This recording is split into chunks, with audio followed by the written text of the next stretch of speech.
Buka halaman 27. Kalangan Wahabi dalam memaknai Ahlul Bait tidak keluar dari 4 pendapat aswaja di atas. Karena secara umum kalau dalam soal fikih, saudara, Wahabi itu ikut madhab Imam Ahmad. Secara fikih mereka banyak mengikuti pendapat Imam Ahmad ibn Hambal. Nah, karena mereka mengikut pendapat Imam Ahmad ibn Hambal, yang nggak beda dengan kita. Jadi di kalangan mereka ada yang melihat, oh Ahlul Bait itu keturunan Nabi, oh Ahlul Bait itu juga istri Nabi. Saudara, seperti yang tadi saya sampaikan, Ibn Taimiyah memilih itu, bahwa Ahlul Bait itu adalah para istri Nabi dan keturunan Nabi alaihi salatu wassalam. Jadi dalam konteks ini nggak beda ya kawan. Kalau soal Wahabi sekarang ada yang benci kepada Ahlul Bait, itu urusan lain. Nah, kita bicara secara madhab. Nah, di kalangan daripada pentolan-pentolan ulama-ulama Wahabi atau Salafi, saudara, dalam soal ini mereka tidak keluar dari 4 pendapat Ahlus Sunnah wal Jamaah. Nah, adapun Syiah secara umum ada yang menarik. Mereka punya pandangan sendiri, saudara. Nah, walaupun mereka juga berbeda-beda pandangannya, tapi salah satunya mereka mengatakan Ahlul Bait hanya terbatas kepada Ashabul Kisah, yaitu Rasulullah SAW, Ali, Fatimah, Hasan dan Husain radhiyallahu anhum. Nah, kenapa Syiah mengatakan Ahlul Bait cuma 5? Mereka bilang kalau keturunan Nabi itu namanya itrah, itu namanya zuriyah, bukan Ahlul Bait. Kalau Ahlul Bait cuma 5, yaitu Nabi, Sayyidina Ali, kemudian putri Nabi yang bernama Fatimah, kemudian cucu Nabi Sayyidina Hasan dan Sayyidina Husain. Kenapa? Karena waktu ayat ini diturunkan, saudara, Nabi membuka kain burdahnya, saudara, kalau kayak kita nih sal yang besar, kemudian Siti Fatimah dipanggil, Sayyidina Ali dipanggil, 2 cucunya dipanggil, kemudian Nabi tutup. Nabi mengatakan, inilah Ahlul Baitku. Nah, jadi waktu ayat yang tadi itu ayat tathir surat Ahzab ya. Coba lihat surat Ahzab ayat berapa? Nah, jadi innama yuridullah liyudhiba ankumur rijsa ahlal bait. Sesungguhnya Allah menginginkan untuk membersihkan kamu hai Ahlul Bait dari segala kekotoran. Nah, waktu ayat ini turun, Nabi panggil Sayyidina Ali, Nabi panggil Siti Fatimah, Nabi panggil Sayyidina Hasan, Nabi panggil Sayyidina Husain, Nabi rangkul semua, Nabi tutup dengan apa namanya kisahnya, makanya disebut Ahlul Kisah, Ashabul Kisah. Saudara, kemudian Nabi mengatakan, inilah Ahlul Baitku. Nah, makanya orang-orang Syiah tidak memperluas makna, tidak memperluas kepada keturunannya. Jadi mereka mengatakan hanya 5 itu yang Ahlul Bait saja. Adapun keturunannya itu semua disebut zuriyah atau itrah. Mereka tidak akui disebut sebagai Ahlul Bait. Itu yang pertama. Ada lagi kalangan Syiah yang mencoba memperluas makna Ahlul Bait. Mereka bilang Ahlul Bait itu di samping yang 5 tadi itu, saudara, yang disebutkan tadi, juga keturunan Sayyidina Husain yang menjadi imam-imam mereka.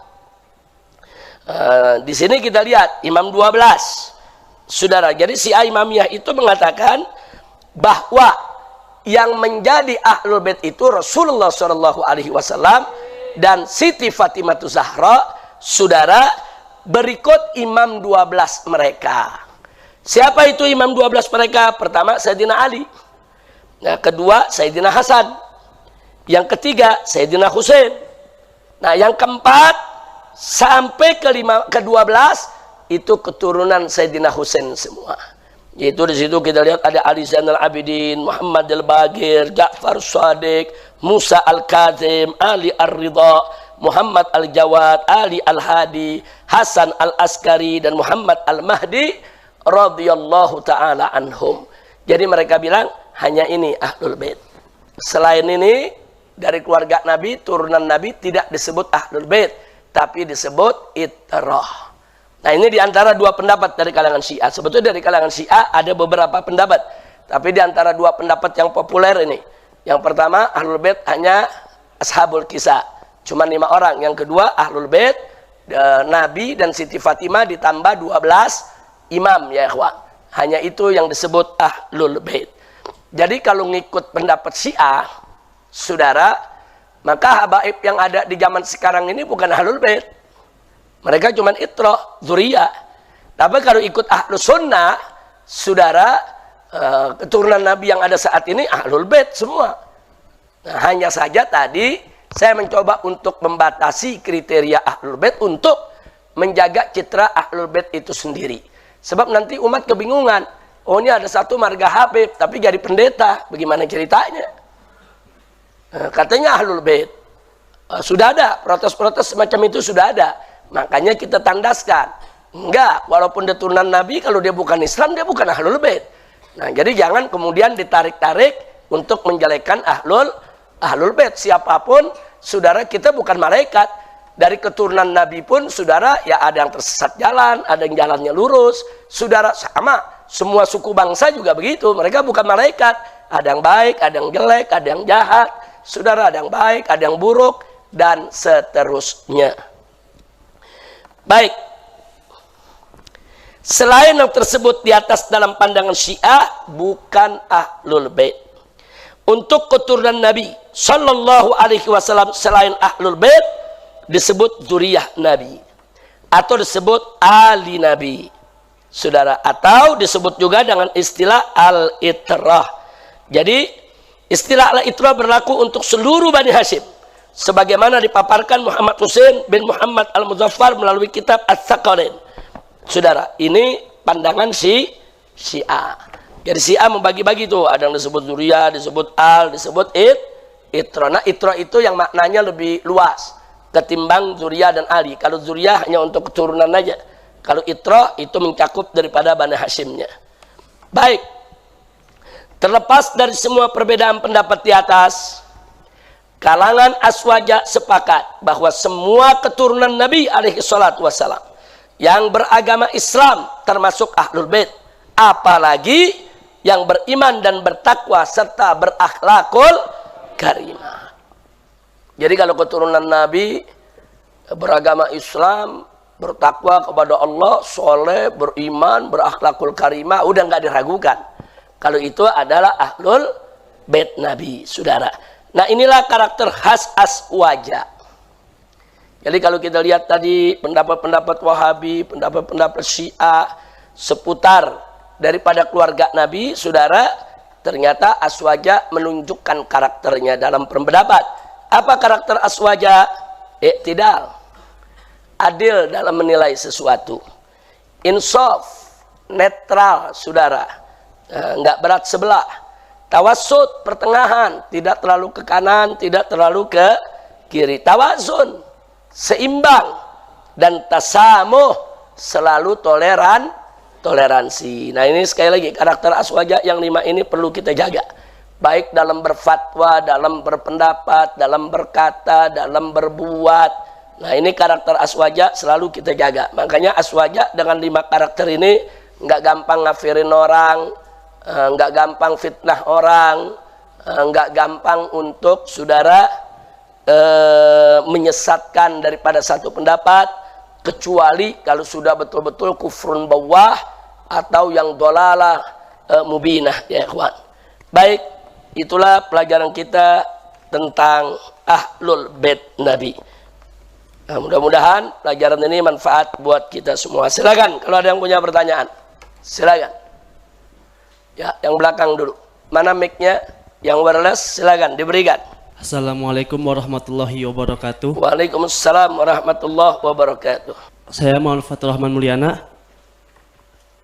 Sesuai penjelasan antum yang tadi, saya mengambil kesimpulan bahwa setiap ahlul bait itu pasti keturunan Nabi Muhammad SAW, dan tapi tidak semua keturunan Nabi SAW itu keturunan itu termasuk ke dalam kategori ahlul bait yang tadi. Nah, dan kemudian pertanyaannya Habib, bagaimana sikap kita terhadap keturunan Nabi yang tidak termasuk ke dalam Ahlul Bait? Sebagai kita pandangan dari sisi Ahlu Sunnah wal Jamaah. Syukran Habib. Baik, saya mau balik bertanya kepada siapa namanya? Bagaimana sikap Anda terhadap saudara sesama Muslim yang salah jalan? Diapain? Dikatain, dimusuhin, dibully, apa didakwakan? Sama. Jadi kalau kita bertemu dengan keturunan Nabi yang tidak masuk kategori Ahlul Bait, artinya dia turunan Nabi, cuman dia suka maksiat, dia suka berbuat jelek, ya dakwakan. Apalagi kalau kita ketemu turunan Nabi yang keluar dari Islam, atau yang ucapan-ucapannya bernada ateis, sadarkan. Sadarkan, Anda ini keturunan Nabi, mestinya nggak boleh begini. Mestinya Anda ini lebih Islam dari yang lain, lebih beriman dari yang lain. Mestinya Anda ini menjadi pembela daripada agama yang dibawa oleh datu Anda. Jadi dakwahkan. Jadi jangan dibeda-bedain ya kawan.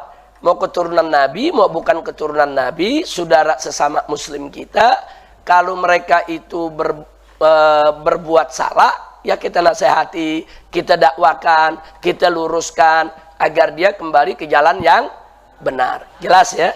Nah itu yang penting. Bagus pertanyaannya ya kawan. Jadi jangan ada di antara kita, ada turunan Nabi berbuat jelek, tapi dia nggak mau lurusin. Wah takut kualat. Wah nanti kalau nasihatin bisa kualat. Itu kan turunan Nabi, kalau kita kan bukan. Nggak betul. Itu doktrin nggak betul ya kawan. Para ulama dari kalangan habaib sejak dulu kala sampai hari ini tidak pernah ada yang mendoktrin kalau habaib rusak diemin, kalau habaib rusak biarkan, nggak boleh.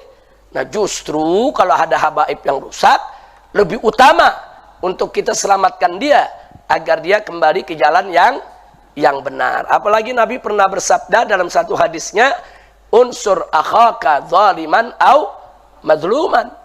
Jadi Nabi mengatakan, tolonglah saudaramu, maksudnya saudara Muslim nih, seagama ya kawan, tolong dia. Baik dia itu zalim atau dia mazlum, baik dia yang berbuat zalim atau orang yang dizalimi, tolong dia. Terus para sahabat bertanya, ya Rasulullah, nansuruhu in kana mazluman, tentu kita tolong dia kalau dia mazlum, kalau dia dizalimi. Wa kaifa nansuruhu in kana zaliman, lalu bagaimana kita tolong dia kalau justru dia yang zalim, dia yang jahat?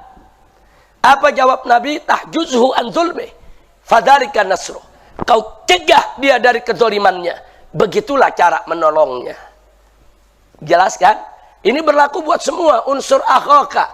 Pokoknya Muslim yang mana aja, mau turunan Nabi, bukan keturunan Nabi, semuanya kalau salah wajib kita tolong. Bagaimana menolongnya? Menyelamatkan dia dari jalan yang tidak benar, dikembalikan ke jalan yang benar. Jadi kalau ada yang bilang turunan Nabi kalau lagi mabuk diemin, salah, nggak betul itu. Kalau lagi mabuk nasihatin, suruh sadar. Saudara, bawa dia, terus nasihati, terus tegur saudara. Nah itu yang perlu kita ketahui. Ada pertanyaan lagi? Silakan. Nabi Ismi Yazid Kamal Mahdi ingin bertanya, apabila ada tokoh yang mengaku aswaja tapi dia menghina daripada ahlul baitnya Nabi, apakah dia pantas disebut aswaja? Baik, pertanyaan bagus, saudara, fokus sesuai dengan materi kita. Tadi sudah kita katakan yang kita pelajari saat ini adalah ciri khusus aswaja. Ciri, saudara. Nah, jadi kalau disebut ciri khusus aswaja, kalau dia punya ciri itu dia aswaja. Kalau dia nggak punya ciri itu, dia bukan aswaja. Nah, kemarin sudah kita sampaikan ciri khusus yang pertama apa? Cinta Allah dan Rasulnya. Kalau ada orang ngaku aswaja, ngaku cinta Allah, tapi kepada Rasulullah kurang ajar, aswaja bukan? Bukan. Nah, yang kedua sekarang cinta kepada Ahlul Bait dan cinta kepada para sahabat Nabi. Nah, kalau ada yang ngaku aswaja, tapi dia nggak cinta kepada Ahlul Bait, bahkan dia hina-hina, dia fitnah-fitnah keturunan Nabi dengan arah-arahkan fitnah, bukan, dia bukan aswaja ya kawan. Walaupun dia 1000 kali bersumpah wallahi kalau dia aswaja, Kalau dia benci kepada keluarga Nabi, apalagi memfitnah keluarga Nabi, saudara, dia bukan aswaja. Termasuk sahabat Nabi yang akan kita pelajari pada pelajaran yang akan datang. Kalau ada orang ngaku aswaja, tapi dia benci kepada para sahabat Nabi, dia bukan aswaja. Walaupun dia tunjukkan cintanya kepada keluarga Nabi, dia cinta sama Nabi, cinta sama keluarga Nabi, cinta kepada Sayyidina Hasan, Husain, Fatimah Zahra, semua dia cinta. Tapi terhadap sahabat Nabi, dia hina, dia lecehkan, dia rendahkan, dia tidak hormati, maka dia bukan ahlus sunnah wal jamaah. Kira-kira jelas tidak semua? Nah, kita belum selesai nih soal ciri nih. Kita masih pelajari terus. Nanti kita lihat yang akan datang, kita akan pelajari, saudara, tentang sahabat Nabi. Siapa tuh sahabat? Nah, ada macam-macam definisi sahabat, saudara. Dan nanti akan kita jawab satu persatu sambil kita saring, saudara, mana definisi yang paling layak untuk kita ikuti. Insya Allah. Artinya yang paling layak kita ikuti definisi yang memang diakui oleh jumhur ahlus sunnah wal jamaah.